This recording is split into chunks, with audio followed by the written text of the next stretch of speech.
Hi, I'm Ferris. I'm the beekeeper for Ferris Apiaries. I thought I'd start this video clip off showing you just how gentle my bees are. A lot of times we don't even need smoke to work these bees. They remain calm. I've been breeding bees for a good 10-15 years now with two things in mind.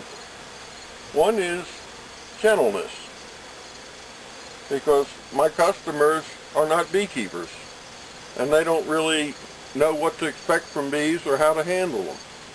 So we work on raising very gentle bees that don't get excited and fly off the comb. They don't run around. They're easy for the novice to handle. The other thing we breed for is varroa mite control.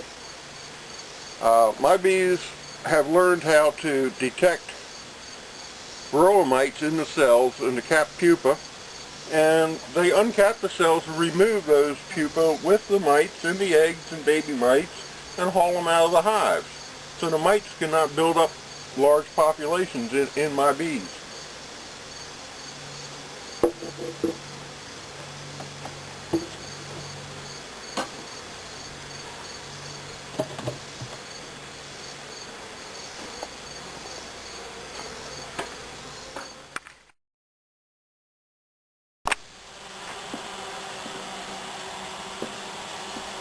Today I'm going to show you how to install one of my bee packs into Buddy. Now, a bee pack contains about 300 bees, which is about 5 of my small boxes that I sell. It's more economical because you only have one shipping charge. We're going to take a salt shaker and put a pinch of sugar in it. Make sure there's no salt in it. The bees don't need salt. We're going to add a little water.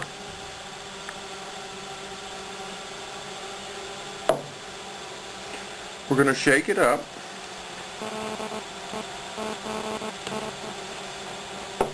Put the top back on. You can see I've got some visitors, but we're living real close to a lot of beehives. We're going to shake them down. And then we're going to sprinkle a little of this sugar water on the bees. We're going to shake them around a little bit. They're still flying quite a bit, so we'll add a little more. They won't drown. And that's going to slow them down considerably. Now we're going to remove the top from the bee pack, and just anything that you can pry this cover off with will work. We'll loosen it up, shake them down. We're going to take the top completely off now and turn it upside down. This keeps the bees from coming out. As you can see, there's a staple here holding in a new pseudo queen, and it also holds in the pack that holds the honey that they eat while they're being shipped. We're going to remove the staple that holds that in. We'll just stick our little knife under there, pry it up.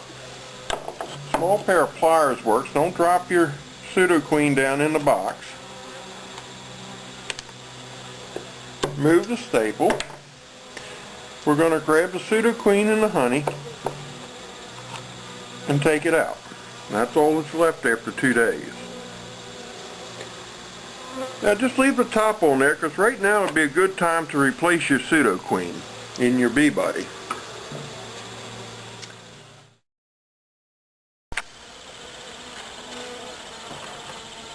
Okay, another thing I did while the box is pretty much empty is clean the glass. You can just take the glass out and wash it with just regular dishwashing soap, and it cleans right up. To replace the pseudo queen, you can see it hanging down here. We have a few visitors coming now. There's about 250,000 bees living around here, a couple hundred yards from the house.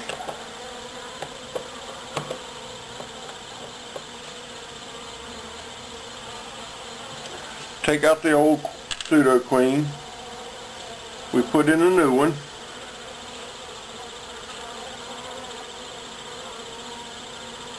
Leave about a 1/4 inch sticking up, 1/8 inch.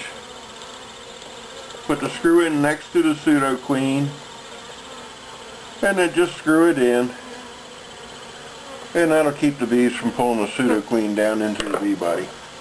And it keeps it suspended right there where they can get to it and lick it.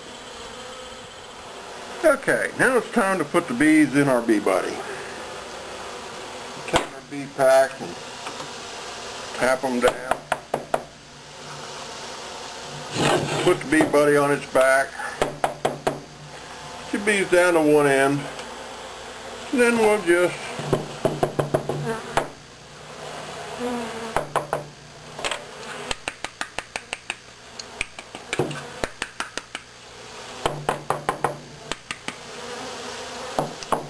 and we'll slide our bee buddy closed.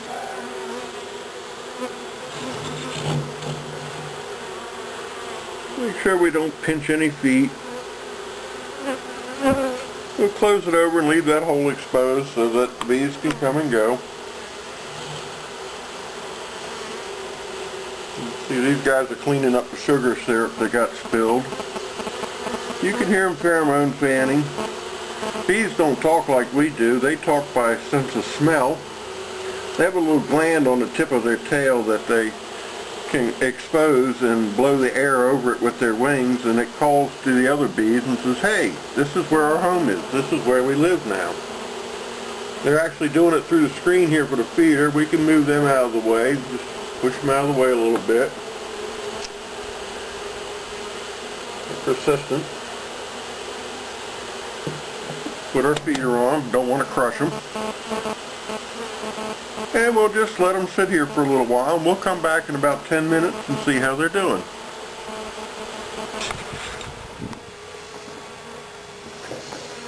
Okay, it's been about 10 or 15 minutes now, and you can see everybody's in there. They're calm.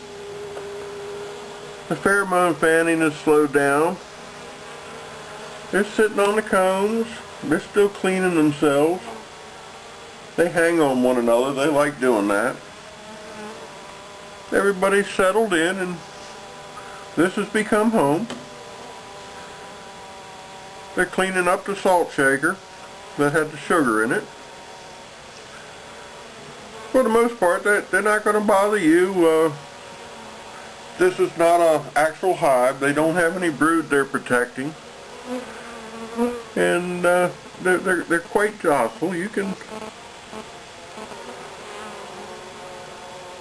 if you're gentle, you can pull them out without getting stung. They just want to go home.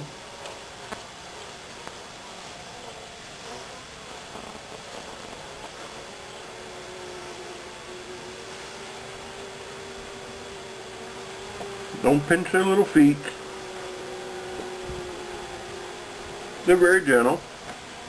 And the reason we keep this little hole exposed so they can come and go is hornets like to eat bees, and if you leave it wide open, the hornets will learn where they live, and they'll come and they'll haul all your bees away and eat them. So we keep a little hole that they can protect, and they'll do just fine. Just leave them on your porch, and as long as it's not real cold out, they'll be fine.